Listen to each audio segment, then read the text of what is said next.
Hello there, ladies and gentlemen. High Roller here once again, bringing you some more of the Orchard of Stray Sheep, and we are continuing from where we left off. Haven't played this game since like June, guys, and it's December now.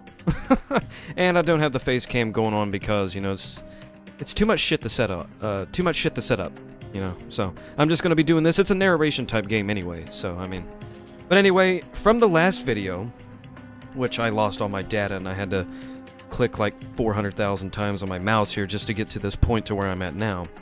But anyway, disregarding all that, whenever it comes to the story, we are basically left at a crossroads here. We can either prioritize our atonement towards our sister, which just focuses everything on that, which I'm thinking our sister is Aya. So we could prioritize everything towards her and see what happens. Or we can carry out Lang's dying wish, which is to get everybody off the island. So, with that being said, since nobody really gave me an answer in the last video, which is part 10, you can check it out in the description down below. Or you can go on my channel and you can type in Orchard if you hit the little search bar. But that's beside the point. Anyway, moving forward, I think we are going to carry out Lang's dying wish. So let's choose this. And if it turns out to be a bad choice, I still got the game saved, so it's no big deal. That's right. If I have to choose between them, I should take care of Mincer in accordance with Lang's dying wish. There's no replacement for how precious Aya is to me. But I can't ignore Lang's, my friend's, feelings. At any rate, that's how it is. They will undergo adjustments and resets.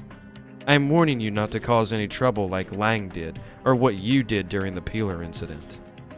I've taken the time to remind you just what your mission is and what's important. Please, don't do anything foolish. Yeah, I understand. But, could you let me be Mincer's new teacher? You have poor comprehension skills. Even taking my sister Casserole into consideration, I've come to the conclusion it would be better if they were both together under my jurisdiction. With respect to Casserole's stability and repose, I believe it wiser to let her live as she has been, rather than force her to be alone.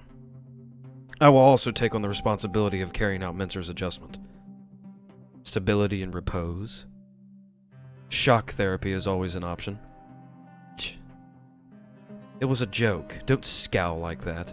Do as you wish. You're the one who shot Aya and killed Lang. It's not like I don't trust you. As long as you don't forget your mission, I don't care what you do. However, don't get too attached. I know that without you telling me. I know that all too well. That is all. Starting tomorrow, work hard at your mission and attend to your duties. Understood. I bow and stop as I'm about to open the door to leave. There's one thing I should ask her. By the way, when is Zora Zester's treatment? The teacher in charge of her were carried out tonight. Are you worried about it? Yes, it's a harsh experience in its own way. You're an honest one, but is it harsh? We're just tampering with her memories. It's not exactly a matter of life and death. Matsuri says it like it's the most obvious thing in the world. It seems she really doesn't understand. But memories make up a personality. Looking at it this way, erasing or altering someone's memories could be considered the same as killing that person. I see. There's a pause. In a rare turn of events, Matsuri seems to be deep in thought. The Turing test. A test to determine if a machine has intelligence or not. Do you know of it? I've heard of it, but I don't remember the details.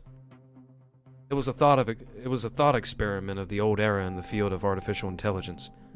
I heard about it from my sister any number of times. A human has conversations with a mixture of humans and machines without seeing them and determines if his conversation partner is a human or a machine. If the human can't distinguish between human and machine, it is determined that the machine has intelligence. That is how the humans in the old era judged intelligence. A machine that is interactive and has individuality equal or greater to a human rather than individuality. You could call it complexity. In other words, if an existence displays complex reactions, it's said to have a hint of intelligence. I think that in some ways, intelligence can be exchanged for personality. So let's do that. Are you not surprised at how you survived, or how you arrived at this definition of personality? The personality that you advocate for so seriously is not an object with a soul. From your point of view, it is nothing more than a series of complex reactions. Therefore, it is something that can arise even in machines. In other words, you're saying that personality and intelligence aren't important. Not in comparison to being biologically alive. I think you're wrong. Personality and intelligence are what it means to be a person. They're part of being human. The flesh is just the vehicle containing it. Ha! Her lips curve into a cheerful smile. Come to think of it, I've never outright disagreed with her ideas before. Cold sweat runs down my back as I worry about what's going to happen. Maybe you're right. Huh? Perhaps personality and intelligence are equal or greater to being biologically alive. Or rather, it might be better if that were true, is what I meant. I'm speechless. She's actually agreeing with me. Does she have an ulterior motive? Is she going to beat the shit out of me while my guard is down? This is the first time I've seen her like this, and it's got me jumping at shadows. Well, be that as it may, Orosester's treatment won't change. That has already been decided in accordance with the rules. Yes, I understand. Excuse me, I'll take my leave now. Okay, have a good night. I leave her room as if running away. At any rate, there's no way a night where I shot my colleague to death could be good. Tonight is going to be an especially depressing night. Well. So we are now on episode 9, it seems. Hell Calls Hell. Abyssus Abyssum Invocat. Invoke it, or whatever. I'm not good with this whole fucking, this whole Latin thing. I'm going to go ahead and save here. That way we have a little check mark of what we're going to do. First it was my sister. Then it was my friend. As of now, I've never pulled the trigger and not regretted it. The hand that held the pistol still shakes. Lang Hai. He seemed rational, but he was impulsive. A man who cared about and called a worthless person like me a friend. I liked him as a person. But it was none other than I who shot him. As a jailer called a teacher. In order to protect these fake days with my sister. Under that pretense, I shot my friend without hesitation. I don't believe in apology, and my regret is not enough to atone for what I did. That's why, for my own reasons, not out of sympathy for the dead, I've decided I must protect the person who he was trying to.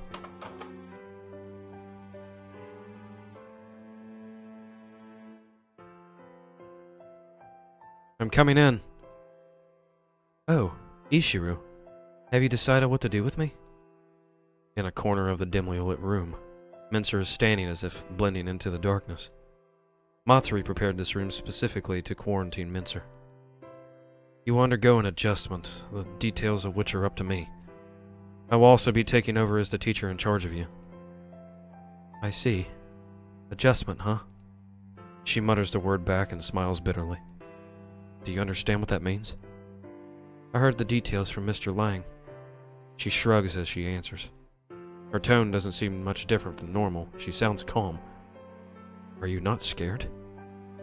I don't care at this point. I can't sense any vitality in her wavering eyes in the slight darkness. Mr. Lang is no longer here. I have no reason to live. You aren't going to die. You're right. Adjustment is the treatment where my memories are fixed, in which case death may be preferable. Don't say things like that. I don't want to hear that from a guy who killed Mr. Lang. You shot my hope. There's no emergency warning like with Orosester, but her mental condition is immeasurably bad. If her mental condition worsens and exceeds the safety limits, this won't end with just an adjustment. Like with Orosester. I have to do something. You hate me, don't you? You said you were going to kill me. Come to think of it, you're right. She's stupefied. Her voice is hollow, like she's here in body but not in spirit. Then I'm begging you, let me kill you here and now, or kill me. I can't feel any of the normal impudence from her as she whimpers this. She's given up on everything, that much is clear. That's to be expected though, isn't it? She had her beloved Lang shot in front of her by me. In a way, it's miraculous that she isn't in an emergency state after being so emotionally damaged. Everyone has a different mental stability range. It could just be that Mincer has unexpectedly high resilience. But it wouldn't be strange if she broke down mentally in these circumstances. But, even knowing that she's in a dangerous situation, is there anything I, who scarred her heart, can do? I think hard about it. It doesn't matter how, regardless of how much she dislikes or hates me, as long as I give her a reason to go on living. What comes to my lacking mind is a really stupid plan. I hesitate to do it even though I'm the one who thought of it. But I don't have time to hesitate. I make up my mind and do it. Mincer? I call her name and then pin her flaccid arms to the wall.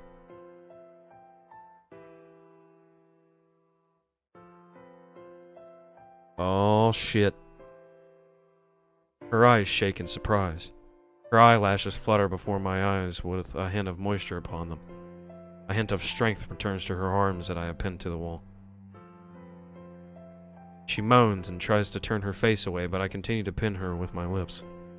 She trembles from fear or dread as I wrap my tongue around hers and persistently lick it. I decide it's time and release her. What the fuck is this turning into? There's a silver thread stretched between our slowly parting lips. Why did you? She asks as she gasps for breath. What do you care? You're going to be killed or adjusted. It shouldn't matter to someone who's going to disappear. A smile plays across my lips and I draw in closer once again. Just stay back. System call. Wait. 10 seconds. She's frozen stiff with her eyes open. I only did it as an experiment, but... What the fuck, Lang? You didn't tamper with the Colonel! I embrace her non-resisting body and press my lips to hers again. Oh my god, is it going to show another fucking image? Oh, never mind, here we go. What did you do? It's a system call that activates in accordance with a teacher's voice print. What are you thinking? System call. Wait. 60 seconds. Oh, shit. What the fuck is going on? As I violate the inside of her mouth, my left hand moves down on her body. It moves from her cheek, down to her neck, to her waist, then to her thigh. I enjoy the smooth, soft feel of her skin. As I wait for her freeze to be released, I speak into her ear like I'm tickling her with my breath. I guess Lang had plenty of fun with you after all. If you're going to disappear anyway, why not have some fun with me too? You shithead, I'll kill you. You're a student, so even if you might be killed by me, you can't kill me. What the fuck is happening? I grab her hands, lead them to my throat, and have them restrict my airway. When I do, her body goes stiff. What? Just... A system-assisted force freeze. The system makes it impossible for a student to kill a teacher. She's probably realized just how restricted she is as a student. She looks dumbfounded and has fallen silent. Don't look at me like that. It's too tempting. I didn't think you were this kind of person, Nishiru. I didn't think I was someone who could do this kind of thing either. I marvel at the ancient people's saying that I often hear, where there's a will, there's a way. It's about time. We're doing your adjustment. Come with me. I pull Mincer, who has stopped resisting, by the arm. But, be it from anger or bloodlust, I look in her eye. The look in her eyes is completely different now. They are ablaze. So what the fuck is going on? Like, I don't understand. Are we just starting over from the fucking beginning? Nice to meet you, my name is Ladle. It's the next morning, in the usual classroom. The former Oro sister has been reset and is introducing herself. She's a new student. She's the first underclassman you two have had, so please try to get along. There's light applause in the rather lonely classroom. Nice to meet you, Ladle. Casserole is smiling gleefully like she's happy about getting her first underclassman. Obviously, her memories have been tampered with, leaving no trace of the girl called Oro's sister. Nice to meet you. It's a pleasure. Now then, let's start class. Open your textbooks to page 13. We'll start by reviewing this. The classroom has only remained the same on the outside. I feel a slight chill that makes me want to puke. This place really is crazy. You're fucking telling me. I don't understand what the hell is going on. Ah, Ishiru, what's up? I have business with Mincer. Let me borrow her. It's lunch break. I call out to them as they head towards the cafeteria. Okay. Don't go lusting after Mincer just because I'm not here, though. Like I'd lust after this twig. The sense of reproach in her glare is strong. What? Nothing. Bye, Mincer. I'm going on ahead. Okay, bye, Cassie. See you later. What in the fuck is happening? You wouldn't lust after this twig, was it? When there's no other choice, bear with it. So, what the hell do you want? A warning. Your attitude towards Ladle was unnatural. Yeah, well, she was Oro's sister until yesterday. It's unnatural that today she suddenly has a new name and personality. I'm begging you, please think about the consequences for me of having kept your adjustment to verbal restrictions on certain things. I don't want to have to forcefully adjust your memories. It's not like I asked you. Please don't tamper with my memories. You're the one who kept the adjustment to a minimum. Her impudence is completely different from last night. It's reassuring in a way, but considering how hard she is to deal with, it doesn't make me very happy. By the way, Cassie seemed the same as usual. Does she remember Mr. Lang? Partially. She's missed some memories of him from the last few days. All the students have been implanted with the memory Lang is on temporary leave as of a few days ago. It would be difficult to modify all memories pertaining to Lang from every student, so we make it fit with something reasonable. That was fast. Hey, Ishiru, why didn't you adjust my memories? I told you last night it's more fun this way. So long as it doesn't cause harm to the school and you don't suffer any serious mental damage, I want to keep playing with this lively version of you. That's the reason. What? It's nothing. Oh yeah, do you have time tonight? It's not really a problem, but why? There's one thing I'd like to talk to you about going forward. She takes a pen and paper out of her bag as she speaks. She's probably thinking about the surveillance systems as she scribbles something. Would you like to know where Mr. Lang and I hid ourselves? I understand. I'll meet you in front of the dorm. When should I be there? After 8. I need to prepare some things. Oh shit. So we're gonna learn some stuffs. Oh goodness. Did I keep you waiting? It's 5 minutes after the promised time. Mincer appears carrying a small bag. It's fine. I just got here.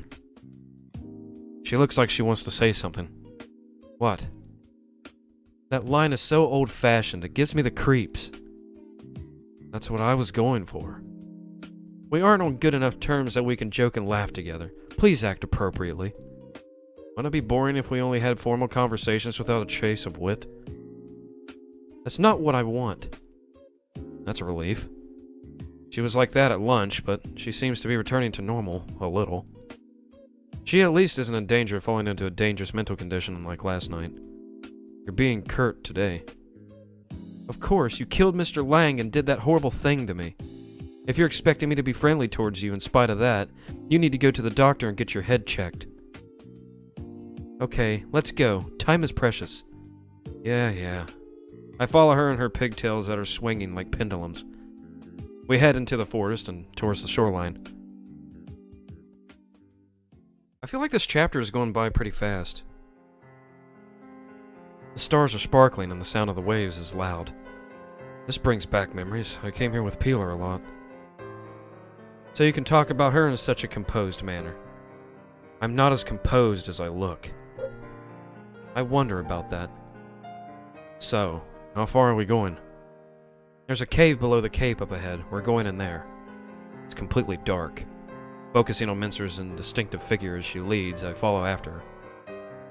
By the way, what were you thinking when Peeler graduated? I don't remember. I say that, but I have to laugh at the thought that I could actually forget. There are simply no words that could take the place of the intense emotions I felt at that time. It just felt like I was going to go insane from the pressure of regret piercing my chest. I don't have confidence that I can express that in a way someone else could understand. Oh shit, here's the cave. Over there. In this area, frequencies outside of a certain range don't get through. According to Mr. Lang, there's a system that eradicates them using reverse phases. This is the first time I've heard of such a place. The principal knows. I hear a limited number of school personnel do too. It's certainly true about the information is not public. In the map data given to the teachers, there was no information about this place. But there's something I'm more interested in. Did you talk to Matsuri? Yeah, a little right after coming back to the school. She asked me about where I was, what I was doing, and what I learned while we were on the run. And? I told her the truth. I had no choice. I don't think she'd be easily fooled. Good job. When you're talking to her, a half-baked lie won't work. And even if you do fool her temporarily, what comes later would scare you to death. But if that's the case, why didn't she take any precautions? It's not that she didn't, it's probably that she couldn't. I think it has something to do with the machine under here. Machine? You'll understand when you see it. As soon as she says this, she heads into the abyssal cave without a moment's hesitation. I bet that mark, whatever the fuck's in it. Yeah, that crystal. This is Mark II Type L, the machine that manages the entire mainland that's also known as the God That Is. The school was built on the old capital. And the God That Is, that's also called Mark II Type L, was originally built to manage the environmental control and sustainability facility of the old capital. I see. Now that I know that, it makes sense that this would be under the school. Mr. Lang's real goal in coming here was to find this and destroy it. But it hasn't been damaged at all, has it? There doesn't seem to be so much as a scratch on the crystal-like structure towering before me. If Lang came to the school to destroy this Mark II Type L, and he found this place like he wanted, that doesn't add up. Ishiru, the God That Is the heart of this society. If you think about it, a place like this would normally be strictly confidential and much better protected. And yet 2 normal people can just walk in here like this. She's right. This is far too careless for the area that the God That Is enshrined in. This place is so perfect that it doesn't need to be confidential or protected. That day it was just me and Mr. Lang. We tried everything we could think of to destroy it. It's impossible, cracking obviously, and physically destroying it even more so. The outer coating covers every part of it, and most likely makes use of molecular level special processing techniques. For example, if you were to get a nuclear bomb in here and set it off, Mark II Type L would come out unscathed. After investigating this place, that's the hopeless conclusion me and Mr. Lang came to. The system that erases outside radio waves around the school is probably either to protect or to enhance its functions. That's why the school can't or won't interfere. Leaving Mincer to her slow explanation, I head forward alone and gaze at the machine before me. This is the God of the society that my sister was looking for until the very end. By the way, her voice in mechanical and unsettling, devoid of emotion. There's the sound of her rustling for something in her bag behind me. Do you know why I told you about this place? First of all, as long as we're here, no one will get in our way. Ugh! Something smashes into the back of my head. There's a burning pain for an instant. My vision goes white. My consciousness grows dim. There's an unpleasant sensation like sky and earth have switched places, and before I know what's going on, I'm laying face up on the ground. There's a clang. Then, the rod-like object that probably hit me in the back of the head is before my eyes. If you do anything weird, I won't hesitate to shoot. Oh, fuck. This is bad. The tables have fucking turned on us, guys. Oh, shit. There's a shiny black handgun in her hand. She probably took it a second ago. It's definitely the one I had in my breast pocket. How? Pointing a gun at a teacher is clearly dangerous. Normally, there'd immediately be an emergency alert and a forced free... Oh, shit. And since they're in there... Oh, no. Guys, if she kills us here, it's done. Like, she can get away with it. Oh, man. You said a student can't kill a teacher. Here, there's a problem with that. The thing that controls us students is just the BMI above our heads. Saying that, she points the halo above her. Do you know how that chiefly monitors students' brainwaves and electromyography? Tells when a student is trying to kill their target? By reading if they intend to kill someone or not. No way, I wasn't trying to kill you last night. It was just reacting to the act of me strangling you. Simply put, it was definitely the BMI that restricted my actions. But the thing that decided it, if that was a violent action, must have been something else. And so I hypothesized that it was possibly the cameras in the school or some other device that monitors a teacher's biological signals and checks their physical condition. Well, at any rate, if it was some other system sending radio commands to the BMI, it wouldn't work in this place where radio waves are eliminated. In other words, here, I can kill you. There's definitely killing intent in her eyes looking down at me. Oh, fuck. This is gonna be bad, guys. I start sweating all over. This is bad. System... Gah! She kicks me full force in the side of the head. Instead of what I was trying to say, blood from my cut cheek jets out of my mouth. The BMI would still likely react to voice commands. If I let intellectual curiosity get the best of me, I'd want to test it, but I'm not stupid. Next time you open your mouth, I won't hesitate to pull the trigger. Is she serious? I'm not reckless enough to consider betting my life to find out. Shall we talk a little? No need for you to open your mouth. You can answer yes or no by shaking your head or nodding. I draw my blood-stained lips to a tight line and nod in confirmation. Ishiru, why did you kill Mr. Lang that time? Weren't you friends? If you join us then, we may have had a different future. I don't try to respond. Even if I could speak, that wouldn't change. Is it because you didn't think that he was your friend? I shake my head back and forth. He was my one and only friend at this school. Then why didn't you help us? Because you cared too much about yourself? I hesitate for a moment. I did that with Casserole, my sister in mind. In a way, my feeling towards my sister could be called self-centered. But in the end, I shake my head no. Then because you cared too much about Cassie? I confirm. Thought so. I knew it. But that doesn't change the fact you forsook Mr. Lang. You weighed his life against Cassie and decided to kill him. I won't say you were wrong. There was no helping it. I can even guess that last night you were intentionally playing the villain. It's not that I hate you, but I can't forgive you. I feel like if I forgave you, I'd be betraying my feelings for Mr. Lang. If I forgave you, I wouldn't be able to forgive myself. She points the gun at me, as if to show the turmoil in her heart. The tip is shaking unsteadily. Shit. Tears fall from her eyes to the floor. I'm sorry. Keep your mouth shut. The shaking of her fingers holding the grip of the gun increases. If you want to shoot me, go ahead. I say this spontaneously before I realize it. The wonder, the concern for my sister, and the fear of death have all left my mind. It's as though I'm under a spell where my existence is tied to just this single moment. If it's for the sake of this girl who's crying and desperate over her feelings towards the dead Lang, then I'm okay with dying. Shut up! I was going to shoot you without you telling me anyway. I close my eyes and wait for the moment.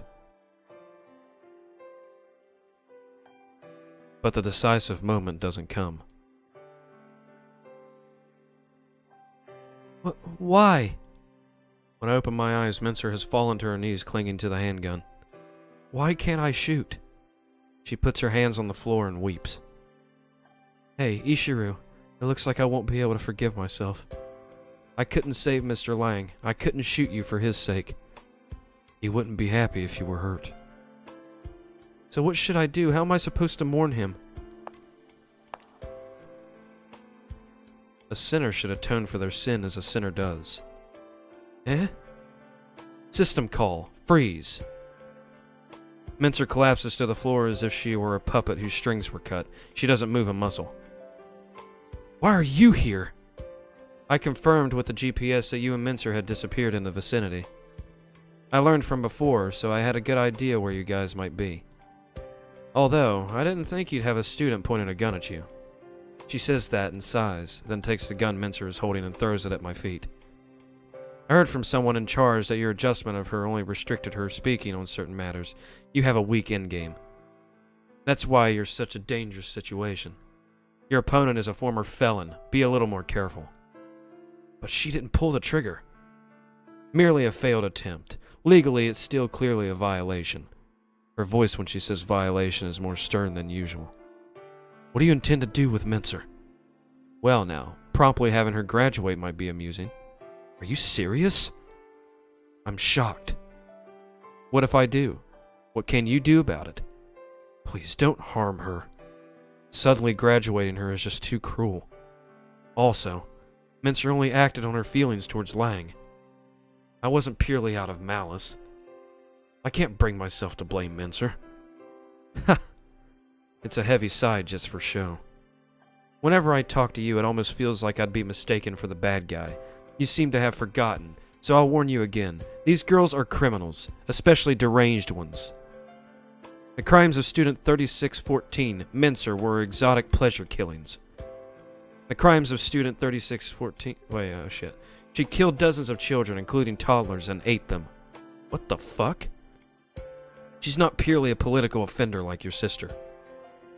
If you think about it calmly, it's obvious which of these is crazy. The school's intention of having her graduate, or your and Lang's idea of stopping that. Your emotions are a temporary hypocrisy. Open your eyes. But that was something the girl she was before becoming Mincer did. It isn't this girl's crime. Why must you make Mincer suffer? Matsuri's brow furrows and she becomes even more serious. It must be nice to be someone who only criticizes others. Then how would you judge her? Would you say that it's enough to simply erase the personality she had before being Mincer? Societal punishment does not aim to take revenge on the offender. It aims to prevent further crimes. If society were to only take corrective action, say something merciful like erasing a criminal's personality, what would become of public order? Can you say for certain that we'd be able to uphold it as if we have until now? I do not hate or resent these girls. I believe humans are basically good. Even if I pity these warped girls, I had no ill will towards them. Enough. Stop throwing a tantrum. You are powerless. Matsuri. I pick up the handgun at my feet. What are you playing at? Could you pardon this girl? I check if it's loaded. And if it's been cocked. Then I slowly point the barrel at Matsuri. An insane question. Please turn a blind eye. I told you it's Wow, there's a typo there. I told you it's an insane question. If you don't, I'll shoot you! Ishiru, that choice leads only to death. For argument's sake, even if you were to kill me, it wouldn't change anything. You could not physically escape from the school, and even if you did, what would become of your sister? Would you abandon her? There is an option where I don't have to shoot you. If you pardon Mincer, everything will be okay. She'll escape, and I'll stay here with my sister like I have been. Do you think I'll allow that? If you don't, you'll die. I'll take the hard, dirty road with her. And if circumstances allow, I'll bring my sister too. That's assuming you can kill me. Or saying that confuses me. If you don't think I can shoot you? That's not the problem. You're so ignorant, it's pitiful. After shaking her head, oh, she's a fucking machine. I bet she's a fucking machine. Matsuri calmly starts. I'll say so now. Even if you shoot me, I will not kill you afterwards. But as a lesson, I will absolutely not pardon the girl named Mincer. I will graduate her immediately. Overcome by intimidation, I unconsciously gulp. Afterwards, you will continue your work whether you like it or not until Aya graduates from this academy. Do you understand? If you pull that trigger, the future that lies before you is one where you regret the death of your sister and your foolish decision that sped up the death of this girl. There is no other possible future. I'd stake my name on it. Conversely, if you set that gun down, I'll allow you a future where this girl will be reset. You'll be lightly punished, and you can continue living at this school as Aya's teacher as you have been. There's an if statement to these futures. So, which future will you pick? I have a decision to make. Should I fire the gun and bet on a future with Mincer? Should I put the gun down and bet on a future with my sister? God damn it! What is up with all these fucking decisions, dude? Like, holy shit.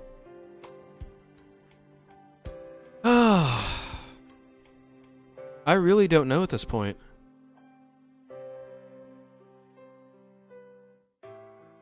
God.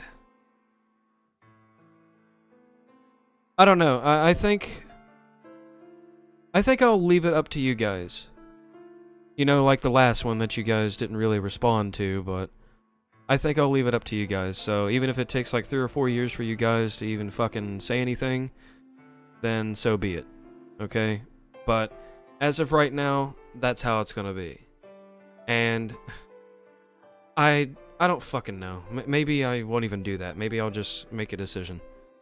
But that's gonna be in the next video. God damn. This is really taking a weird turn. Oh. But yeah, I'm just gonna save all this decision making for the next video, you guys. And if you enjoyed today's video, hit that like button, share it with all your friends and everything, spread the word about this game. It's probably one of the best visual novels that I've read so far. And I've played quite a few of them, and this one has to be the best story-wise so far. It keeps you on the edge of your seat, you know. And if you haven't already, you guys, go ahead and subscribe if you like my content and like this video that you're watching here. Because every little bit helps. It's just a click away. It's completely free, and you get notified when I have a video uploaded. So, all that being said, ladies and gentlemen, please stay tuned, and peace out.